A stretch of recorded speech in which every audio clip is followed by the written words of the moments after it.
welcome to this last panel of the day, where we would like to discuss the G7's relations with Africa, or Africa's relations with the G7. My name is Axel Berger. I'm a Deputy Director at the German Development Institute. And I have the pleasure to moderate this session for you and with our panelists. I understand that Ms. Vera Songwe is currently at the airport and she's a little bit under time pressure. So I would skip my introductory words and give her the floor so that we can hear her first, and then her colleague Stephen Karingi will stay with us and be there for the Q&A if there are any follow-up questions from the audience. So I would suggest, without further ado, we give Vera Songwe the word.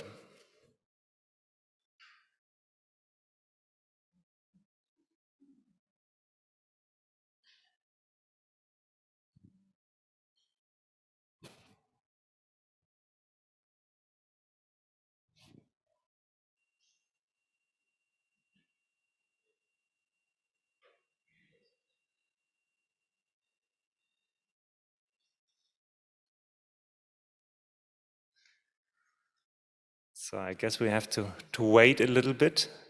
This is the...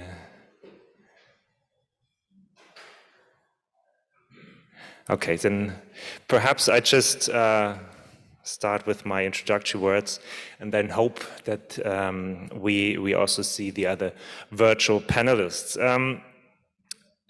I think it's no stretch to argue that the G7 has a special relationship with Africa, with the African continent, at least dating back to the G7 summit. Back then it was still a G8 summit in Genoa.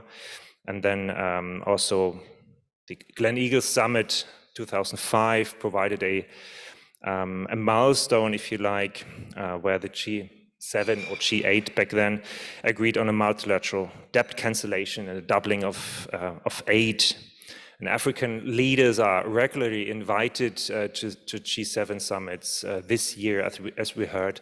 South Africa will be invited, as well as Senegal, as the AU chair. Now, if you read the communique of the development ministers meeting last week, Africa was mentioned several times in relation to looming food crises, the tackling of illicit financial flows, infrastructure partnerships, vaccine production, as well as maternal and child health. And interestingly, if you read the communique of the finance ministers meeting, Africa was not mentioned once. So this shows that we still perceive and view the G7 Africa relations predominantly through the lens of development policy.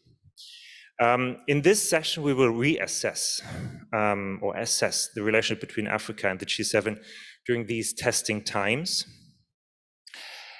that are characterized by global pandemics, by the repercussions of the war in Ukraine, rising geopolitical tensions. And all of these crises have repercussions for Africa, for the African nations, which demand new approaches based on partnerships between African nations and the G7. That's also something we heard throughout the day on issues such as health, food security, infrastructure, climate change mitigation, as well as adaptation, but also with regard to the debt, high debt levels. To discuss these issues, we have an excellent panel, which I would like to introduce now to you. And I understand, or at least looking at the pictures of our virtual speakers, Vera Songwe had to drop out or get her flight. So we have the great pleasure to have Stephen Karingi with us. Many thanks, Stephen, for being with us. Stephen Karingi is the ECA's Director for Regional Integration Trade of the UN Commission for Economic Commission for Africa. Then next to me, on my left side, on your right side, we have the pleasure to have Birgit Pickel with us. She's the Director General at the German Federal Ministry for Economic Cooperation and Development. Then On the screen, joining us from South Africa, we have Elizabeth Sidiropoulos. Elizabeth is the Chief Executive of the South African Institute of International Affairs.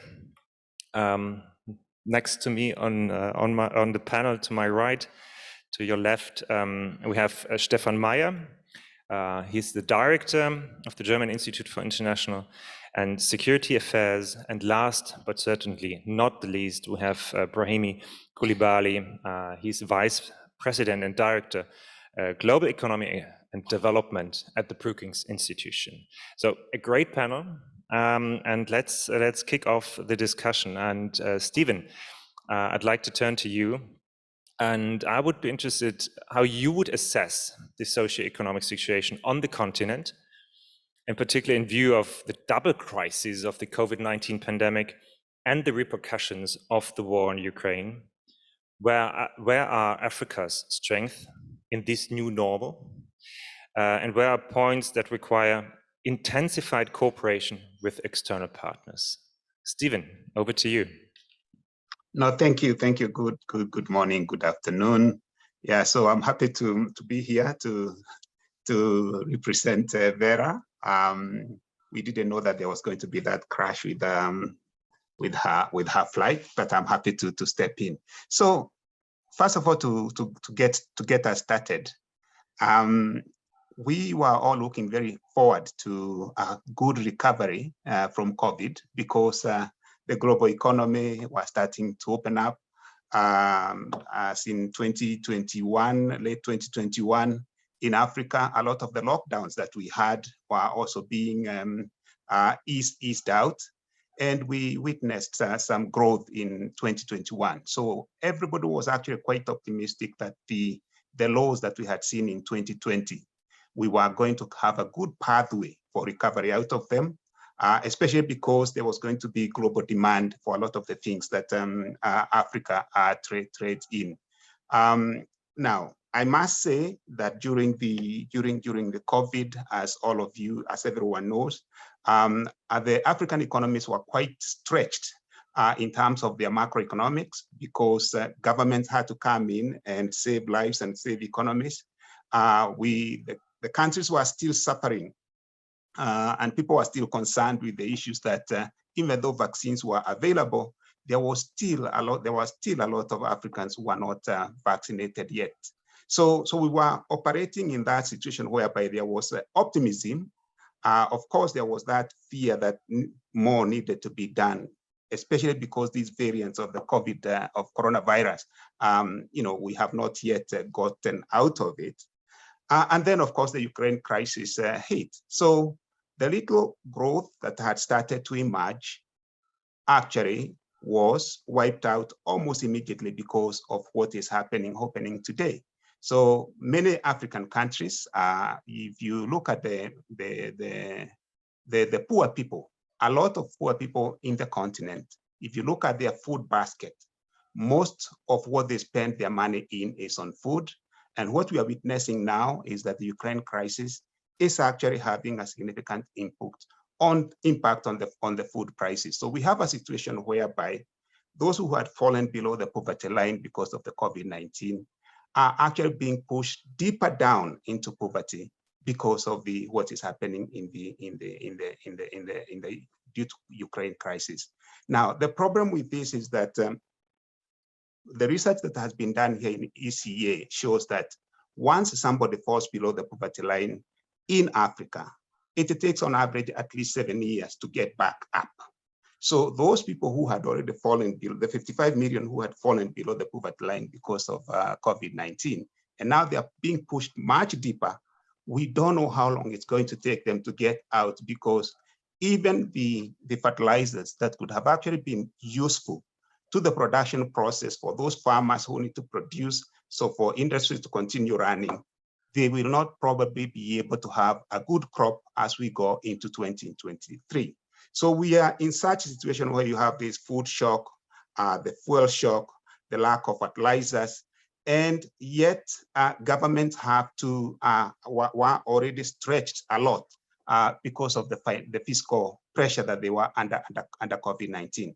So what we hope to see is that as the countries start coercing, putting their minds together on how to get out of this, to deal with the shocks that we have, that the lessons that we have learned and the instruments that we have created as before the COVID-19 are going to be used. And I think this is why I want to talk about the new normal, because during the COVID-19, there are quite a number of instruments that Africa put together. You heard about the African Medical Supplies Platform. You also heard about how the African leadership came together and established what we call the African Vaccine Acquisition Task Team, which was used for the pool procurement of the vaccines. These are instruments that we believe have lent us very good lessons to enable us to do what we are trying to do now here in the continent, establishing what we are calling the Africa Trade Exchange Platform, which is a platform we believe can also be used through a pool procurement process so that African countries can actually be able to aggregate their orders probably for food or for fertilizers and be able to negotiate good prices so that the shock that I said could be extended to 2023 because of lack of fertilizers could actually be mitigated. So Africa has good experience from 2020, 2021 that can put it in good stead in terms of living this new normal. And I think these are the instruments that need to be taken forward. I must also say that the African Continental Free Trade Area, that which is the biggest project that we have in the continent, is also an instrument or a platform that is going to help Africa cope with this new normal. Because as we have seen, the supply chains are being disrupted, were disrupted immediately after economy started to open. They are now being disrupted because of this war. But under the AFCFTA, with the removal of the tariffs and non-tariff barriers and the investments that governments are going to make within the continent to optimize on the AFCFTA, we believe the AFCFTA provides a very good platform for Africa to create some resilience and rebuild the economy as we move forward. So those are some of the things that I would want to mention. But on the last point, if I may, I think you started, Chair Axel, by saying that the finance ministers did not talk about Africa, but the development ministers talked about Africa. I think we've just come from Senegal, where the African finance ministers were meeting. And one of the things that they made very clear from there is that it would be important for the African Union to have a seat in the G20, just like the Europeans have a seat as one within the G20 as through the European Union. It would be good to have the African Union have a seat at the G20. And that way, the engagement through the various platforms of the G20 and of course the G7, the African voice would be there. And lastly, Africa has actually been at the forefront of advocating for the unlending of the issued SDRs, the 650 billion. Now we've been having these conversations almost for 15 to 18 months. And there's no traction on the ability, or at least on the move to unlend those SDRs. So Africa, the African ministers of finance actually support Ukraine's call for new issuance of SDRs, because we believe that it is easier to allocate these SDRs, even though it's a very small share for Africa, than to wait for this process of trying to insist, or at least to argue, for the unlending of the already issued SDRs. So those are the initial points I would want to make. Hopefully I've been able to stay within the 4 minutes, but I'll be happy to come back as we continue with the panel. Thank you very much. Thank you very much, Stephen, for your initial input, and especially highlighting not only the challenges, but also the policy solutions that have been developed on the continent. You've been referring, among others, to the AFCFTA process, but also the good experiences with aggregate buying of supplies. So thank you very much, Stephen, for your initial input. And I'd like to turn now to Ms. Pickel on our panel here in Berlin. I would be interested in what specifically is the G7's strength in engaging with Africa, and what are the key initiatives during this year's G7 presidency, and how do you relate to past initiatives, obviously, of the G7 towards the African continent? Thank you very much, and a pleasure to be here. I think the discussion had a good kickstart with a colleague from the UNECA. Looking at the G7's strength in engaging with Africa, I could overall say that as a group of leading democracies, economies, and also key providers of official development assistance, the G7 states are important contributors overall to reaching the SDGs, contributing, and also in this form important for Africa, the continent that is still lagging behind most on the SDGs. I think there's a strong history of dialogue of the G7 with African countries in various formats, outreach, and so on, and it has been a key pillar, and it is a key pillar of this year's G7 presidency as well. And I would say in these times particularly, it is important that while there's so much focus on the Russian aggression against Ukraine, that we do not lose sight of the other parts of this world, including and particularly Africa. So we do continue this tradition as a German G7 presidency, and by doing so, we jointly work on coordinated solutions to the global challenges and to respond to the multiple crises. And before this, we were listening to a double crisis. I would say we have a triple crisis with climate, biodiversity, COVID-19, and now on top of this, we do have the war. So the situation has become much worse, and the G7 can make a contribution to address these challenges in a collective and coordinated manner. I would say we should not only look at crisis, though I've just addressed crisis myself, we also need to continue to look at the medium and long-term challenges, particularly on the African continent. And as a G7, and I myself participated in a meeting of the African finance and agriculture ministers last week, where the crisis was discussed, but also how this crisis can now be used to address the actual challenge of transforming food and agricultural systems on the continent to make them more resilient in the future. And I think that is also the right angle to take. And as G7, we would like to contribute to this endeavor. As part of the German presidency and in coordination with other G7 members and also multilateral organizations, as I said earlier, strengthening the resilience or supporting African countries and strengthening the resilience is important. We have had a lot of initiatives in the past in this regard, from climate environment over health. If you look at the old Muskoka commitment on sexual and reproductive health and rights, for example, up to hunger agriculture. If you look at ELMAU, a commitment to take 500 million people out of hunger, those commitments still stand.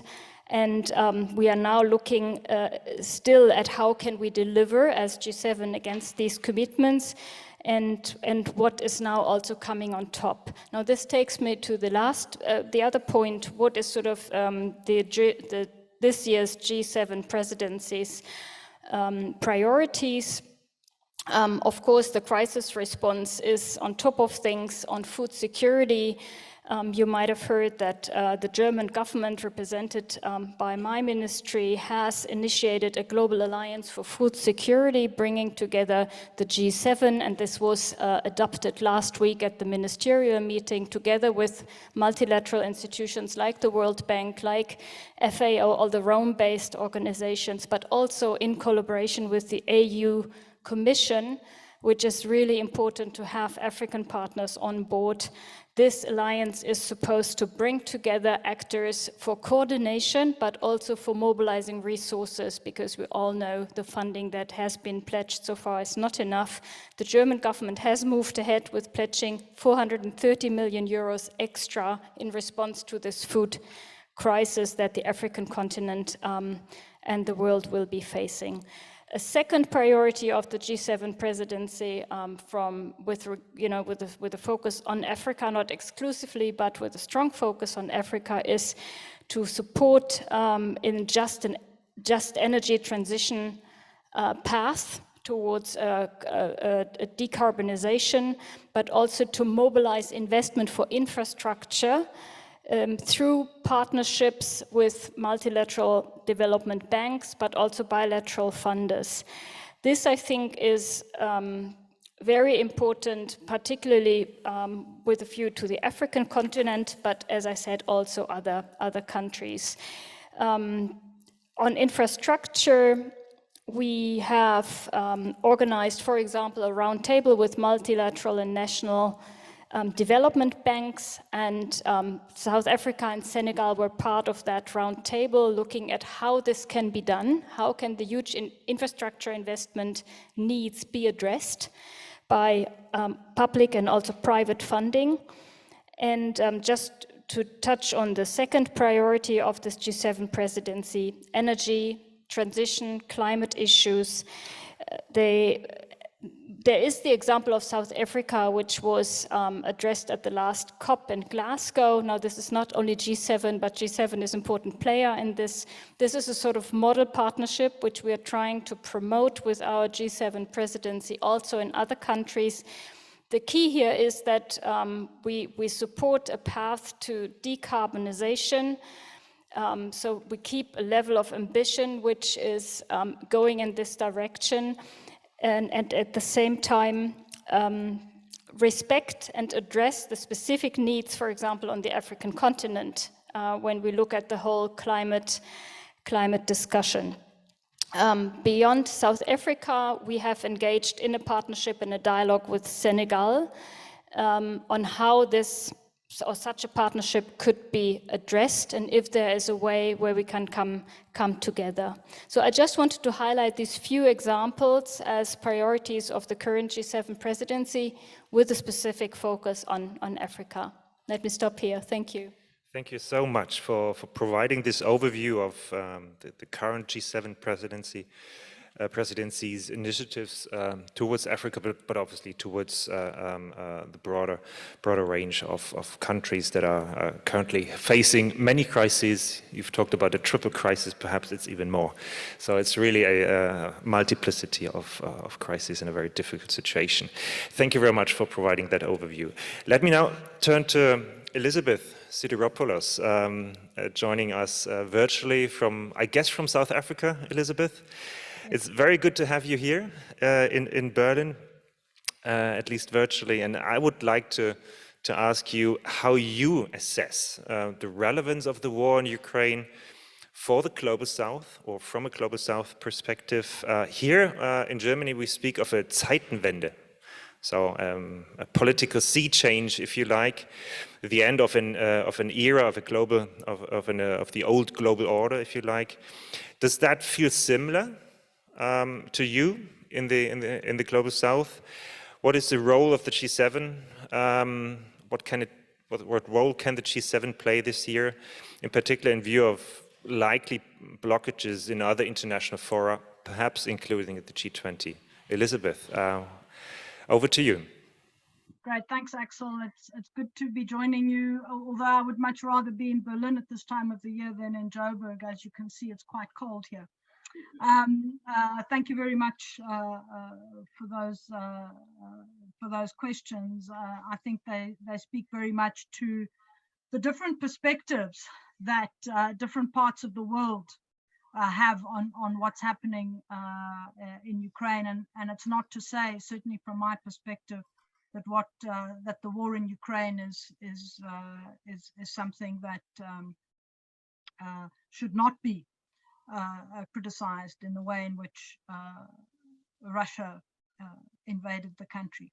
But there are clearly very different perspectives, even within the continent, on the war, on who's to blame.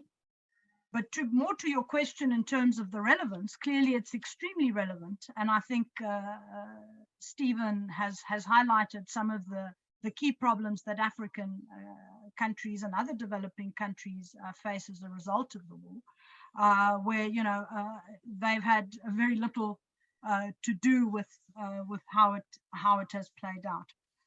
I think maybe a couple of observations, particularly sort of sitting here in South Africa, where South Africa has taken a very particular position on the war. It has said it's espoused sort of a non-aligned position, a neutrality, in order to sort of focus on negotiation rather than on sort of calling countries out or polarizing the situation further. This is not necessarily the view of the entire continent, but if you look at the voting pattern over 3 votes at the UN General Assembly over March and April, you will see certainly that the continent is far from united on this issue, and South Africa is not necessarily the sort of the odd man out or the odd person out. I think for many, Ukraine is seen as a European war, and one in which the Europeans are asking Africans to take sides, to become involved in a sense. And this is what hasn't sat well with, I think, countries in Africa and other countries in the global south. It's also not in their perspectives necessarily a war between democracy and authoritarianism, between a democratic West and an authoritarian Russia. This is much more about, is seen much more as a geopolitical contest, where Russia is pitted against NATO and the West, or you can say it the other way around. NATO is pitted against Russia, and you know, the unfortunate theater of operations is Ukraine. There is also an element here in many parts of the global south that says, you know, the unipolar world of the past is not something that should be lauded. It's not something that necessarily has brought so many benefits to those who are less advantaged in the world. And therefore multipolarity, which is the direction in which the direction of traffic over the last several years, is certainly something to be encouraged. And if this is also about multipolarity, then best we sort of take an approach that sort of doesn't really commit us to either one side or the other. But let me move quickly to your point about Zeiten, if I've pronounced it correctly, Zeitenwende. And I think in many ways it is a political sea change. And I think countries on the continent and elsewhere in the global south recognize it as that, although not necessarily always for the same reasons.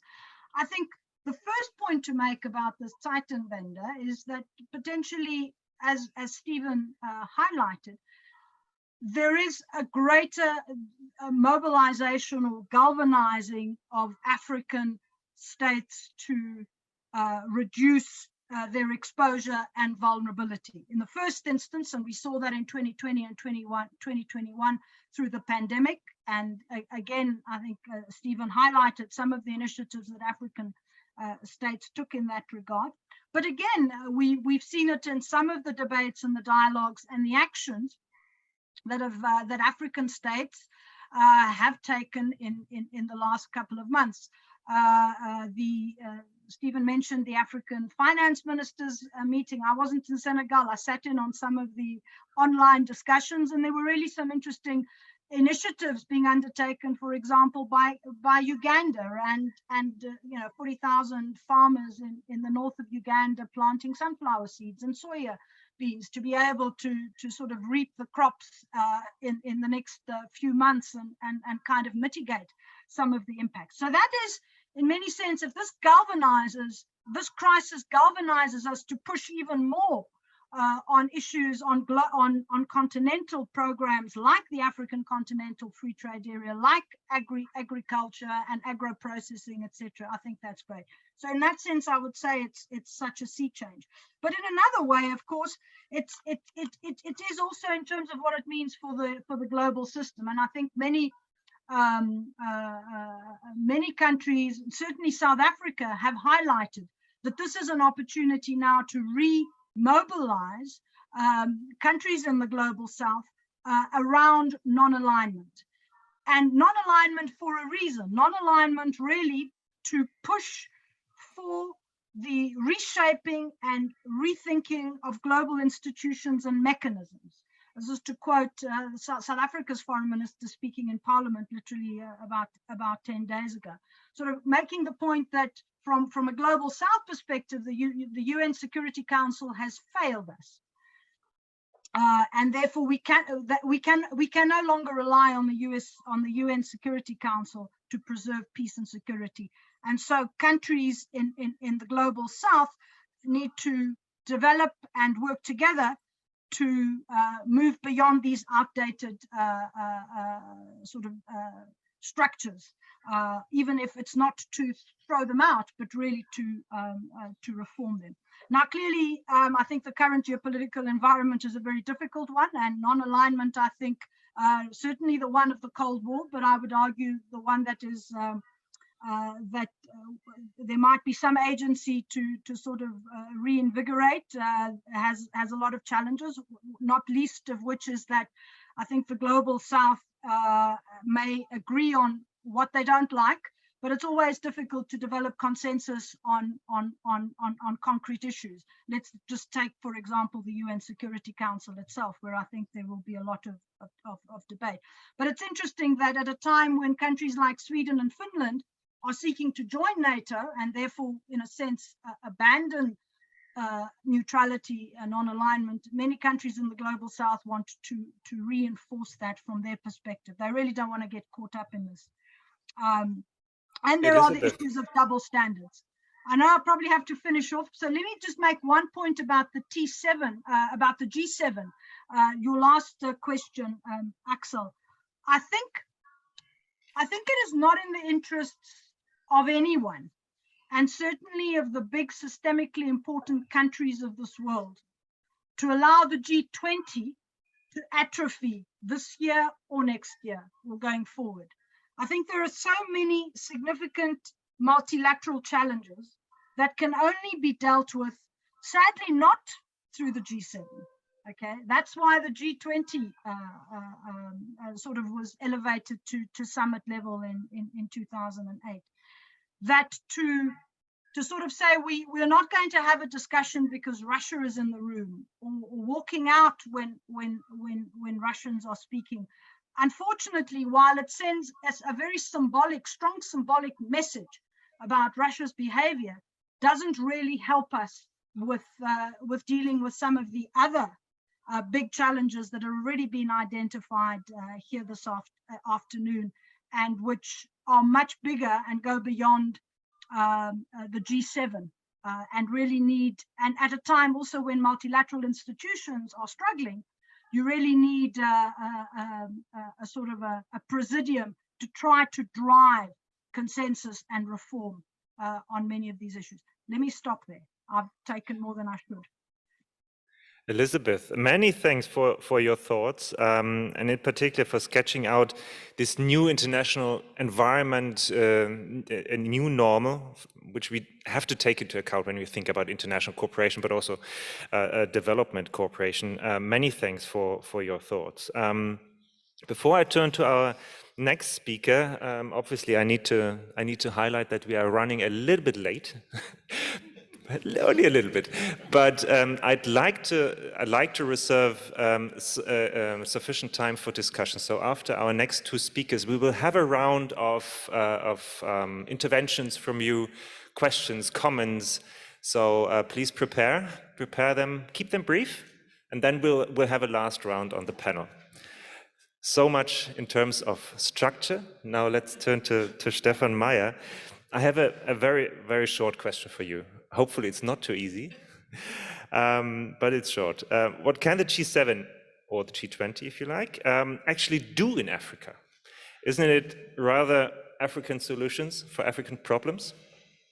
Yeah, I understood you well. I have to be brief, and I promise to be brief. First, I feel very much encouraged by what Stefan said about how Africa is really prepared to deal with this triple crisis you addressed, and sees also an opportunity to develop more resilience, to shape the new normal, so to speak. And I think this is very encouraging, all the projects you also mentioned. But on the other hand, we are well aware that this triple crisis or quadruple crisis or whatsoever is too big a burden to shoulder for Africa alone. So the G7 certainly have to play a role. And I think when you look at the priorities defined by the Federal Chancellor and also the concrete projects mentioned by Ms. Pickel, you can see that we are prepared and willing to do so. I think there are two areas where our relationship might become more and more difficult. One is, of course, climate change. And here, Climate Club was already mentioned. I think the perspective of the Global South and Africa on the Climate Club is rather different from ours. They see it more or less exclusive project, which might perhaps lead to more protectionism and all that. So I expect some controversies here. And the other one is what Elizabeth already addressed. The question, how will African countries position themselves in this new emerging world of great power rivalry and systemic competition? And here, I think we clearly run the risk. And when you look at the fifth priority of the G7 summit, Stronger Together, that means stronger together as democratic countries.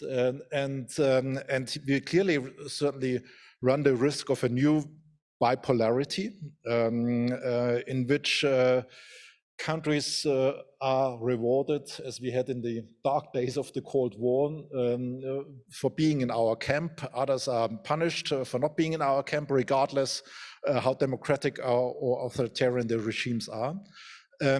So I see the risk of bipolarity. And Elizabeth, I think also Germany and Europe are very much in favor of a multipolar world. We learned how problematic it might be if you have when you have a unipolar world and you have difficult president controlling the pole there. But I think what is essential is that when we have a multipolar world, that it has to be governed then by international law.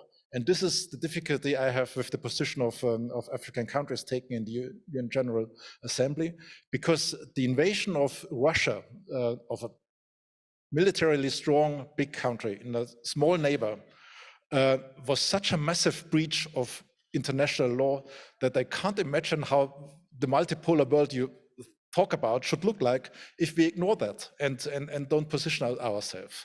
I think what we always emphasize as Europeans is, yes, we will have a multipolar world, or we very much in favor of a multipolar world, but not a world in which all the poles are in equidistance to each other.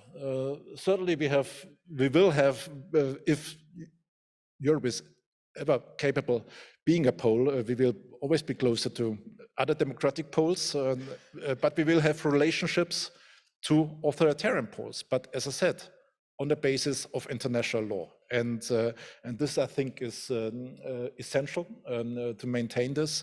And here, I think also the countries of Africa and the Global South have to position themselves clearly. Many thanks for condensing your views in such a quick and brief intervention. Very good. Your point is on international rule of law is taken. Perhaps we should discuss to what extent this also extends to the domestic sphere, but perhaps that's something for the discussion. Many thanks, Stefan, Mair.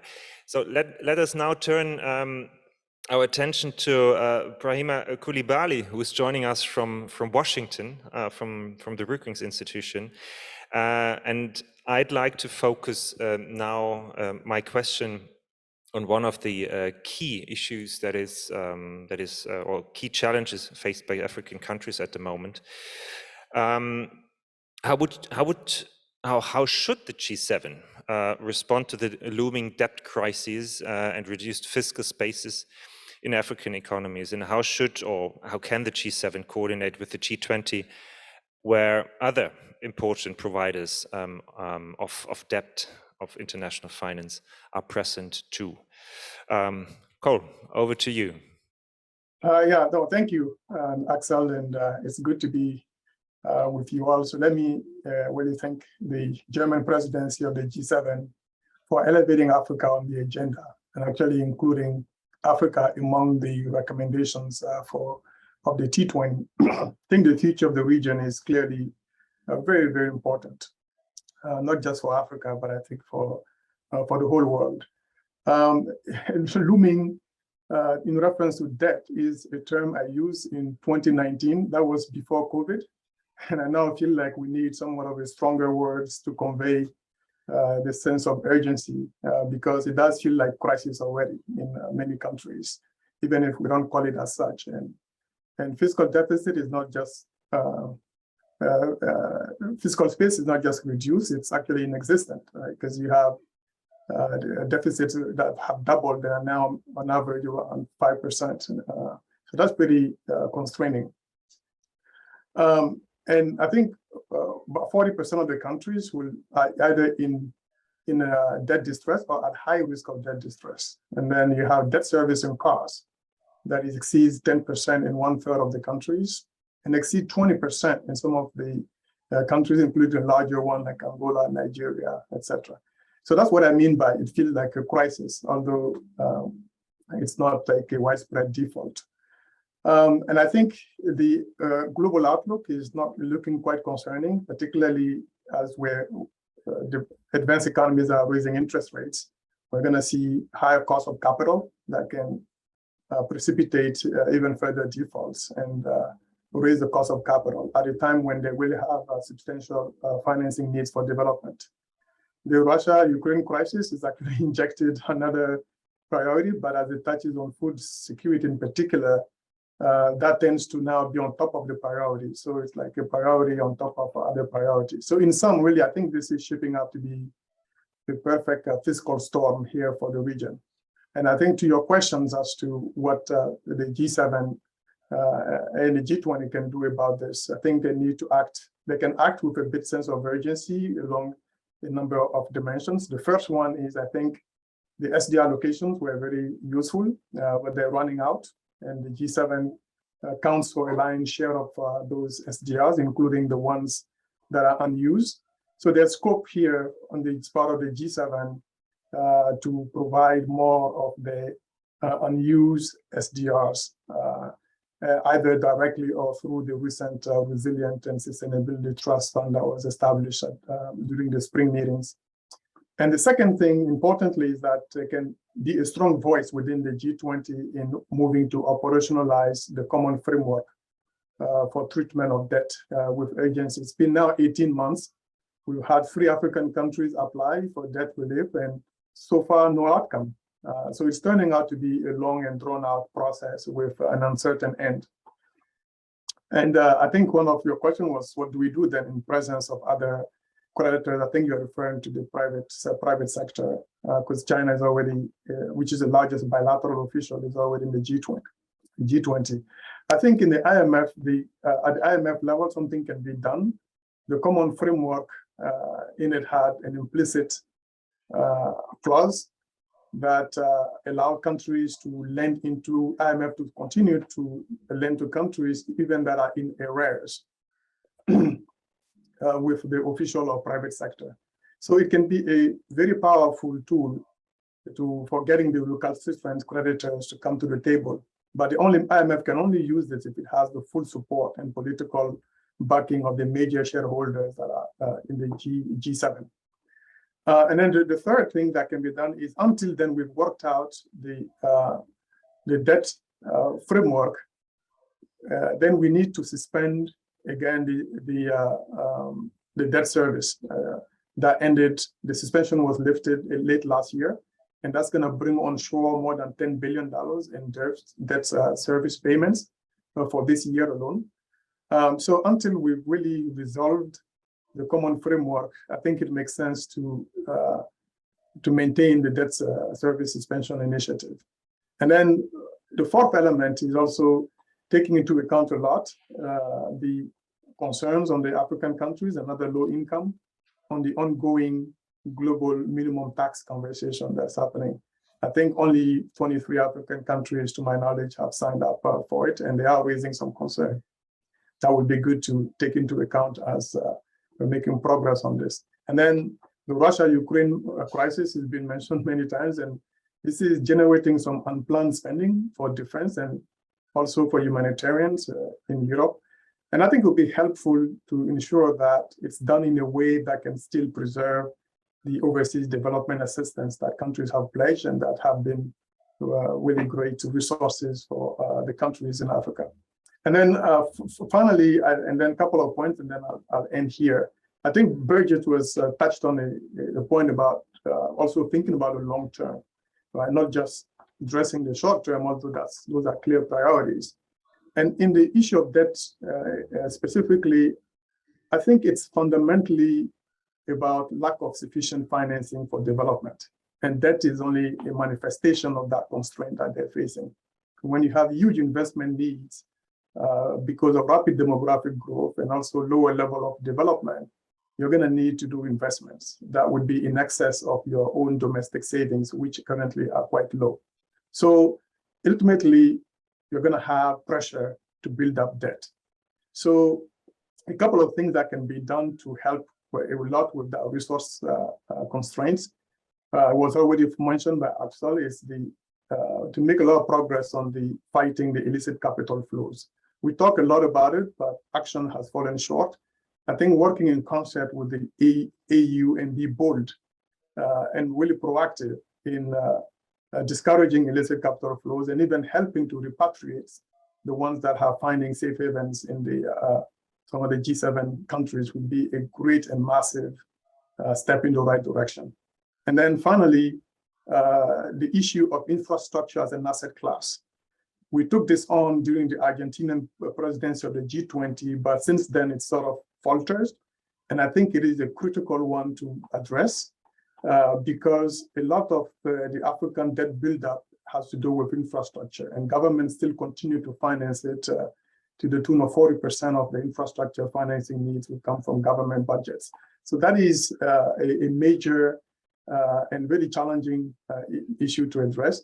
But addressing this infrastructure as an asset class can really help unlock massive amounts of liquidity that are under or assets under management at the institutional investor side to allow more of that capital to flow toward the global south and create really a win-win situation, because those assets are really earning very low or negative interest rates in the advanced economies. But for that to happen too, we would need to relax some issues, some constraints on the regulatory side also. I believe Basel III, for example, may need to take a look at, ensure that it's not constraining investments in infrastructure.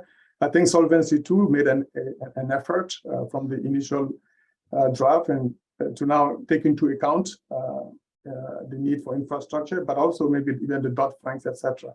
So if those are relaxed a little bit and we put in place an infrastructure and asset class, I think that could be transformational for the global economy. So let me stop here. Brahima, let me thank you for your thoughts on what the G7 can do in terms of dealing with the looming or extremely looming debt crisis. I think we have to find a better word for this. The fiscal space that is constrained, but also where the G7 and the G20 need to find a solution and deliver on its past promises. So many thanks for your thoughts on that very important issue. And I'd like now to open up the discussion. Let's have let's see whether there are some thoughts and comments in the room, and then I'll give it back to the speakers for a very brief final reflection. Please, and if possible, keep it short, your comments and or questions. Hello, Robert Yates from Chatham House. We're coming up to the anniversary, of course, when the UK hosted the G7 last year, Prime Minister Boris Johnson in Cornwall, where there were very clear asks of the G7 in terms of sharing vaccine at the height of the pandemic, not only sharing vaccines, but funding the ACT Accelerator properly and transferring technologies to countries like South Africa. I think it's fair to say that the G7 did nothing on those agendas last year, and there was a lot of anger, what one suspects, from developing countries around this. Interested to hear the perspectives of our African colleagues about their perceptions about how the G7 performed over the vaccines and whether this is colouring the debate so far. Of course, the current German government wasn't in power there, so I'm not sort of blaming you for this, but maybe asking of the G7, what are they going to do to perform better this time? Thank you. Thank you very much. Please, there's another question, and a third one in the back. You can already go to the microphone if you like. So I'm Mei-Lin Fang from the People-Centered Internet based in the USA, but I am from Singapore originally. I want to just bring up gender. Women have not been talked about. And to some degree, Einstein's thing about if you keep trying to solve the problem the same way, but expecting a different result. How about we bring women into this to help, especially African women? Thank you very much for broadening our scope with this very, very important question. Please. Johannes Ahlefeld, political advisor to German Social Democrats in Parliament. My question would be, a few years ago, a kind of migration or mobility was kind of trumping the German Africa agenda. And with the view to, let's say, the aftermath of the pandemic, I would have expected that those questions have some kind of relevance, especially in relationship between the EU and Africa and possibly also other G7 states. Or is that completely irrelevant for Africans these days? Thank you very much. And I saw one final intervention from the back, and then I'll give it back to the speakers. Hello, it's Adama Bamba. My question is more related to, let's say, just transition and diversification of our economy. Like I take the example of my country. Like in my country, we are the first producer of cocoa. And like in terms of rice, what we eat the most, we rely on China. So don't you think that T7 or G7, thank you, G7 should, let's say, support our economy as well to, let's say, build the economy on like the food they eat also, and like diversify our economy based on our like SMEs, like the small and medium enterprise, because those are not really supported at national level. And like, let's say, in terms of energy and transition, it's held by, let's say, it's held by G20 or G7 companies generally. So how are they supporting the transition? Because they are the one holding or, let's say, managing the energy sector. Thank you. Thank you very much for your question. And I'd like now to give it back to the panelists, but I have to ask you, and I'm looking to Sarah. The virtual speakers can't see her, but she's asking me to wrap up our discussion. So I'd like to give it back to the speakers for your final reflections on what is needed for from the G7 for African continent, but also obviously also what can be done on the continent. Stephen, shall we start with you and keep it brief, please? Yeah, so thank you. Let me just respond to the first question on the vaccine, because I think there's something to say there about what the G7 could do. Yes, of course, if today we got a new variant that is worse than what we have had in the past, Africa is so exposed and it remains very vulnerable. And so what can the G7 do? I gave examples of some of the instruments that Africa has put in place that needs to be sort of built as legacies going forward. And there was a bureau of the African presidents that met on May 9 under President Macky Sall. And one of the things that they asked there was that why don't we have the supply chain managers of these vaccines and other health products, the Gavi, why don't we have them take at least 30% of the production that is going to be produced in Africa, not just for Africa, but also for the rest of the world. So this will actually build resilience within the continent.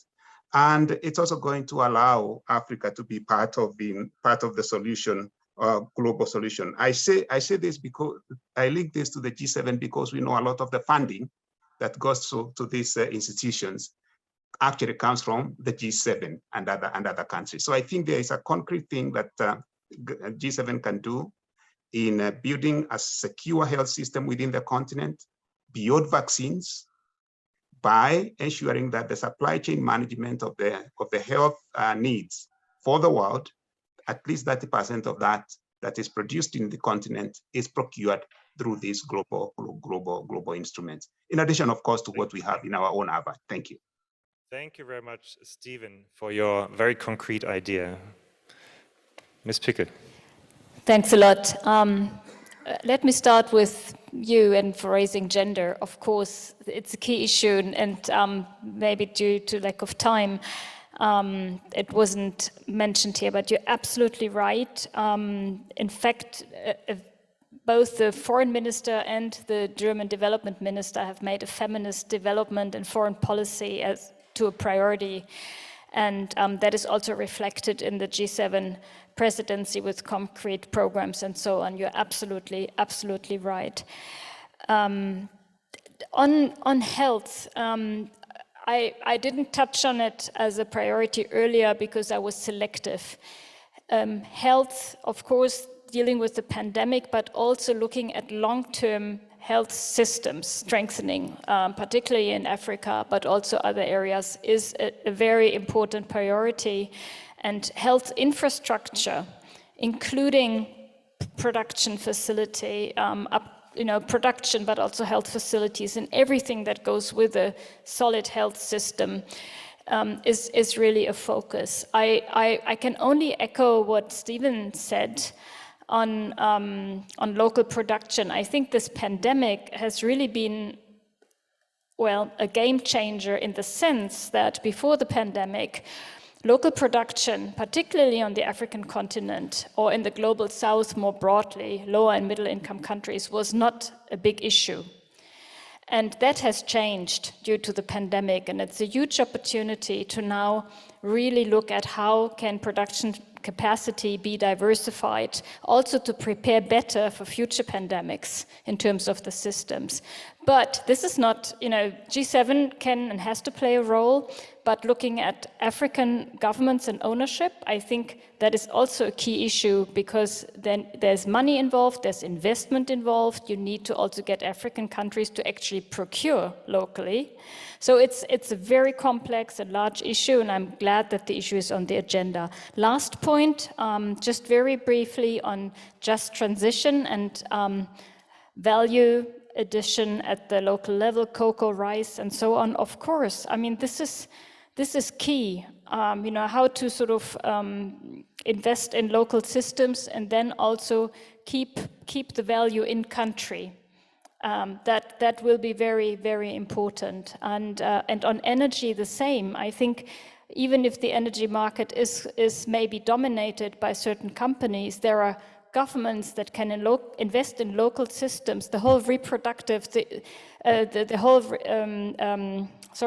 renewable energy systems. A lot of them are small scale, off-grid solutions, and so on. And a lot can be done there if it's prioritized and if sector reforms, the energy sector reforms are taken forward. There's a lot that can be done in countries like yours as well, and we stand happy to support.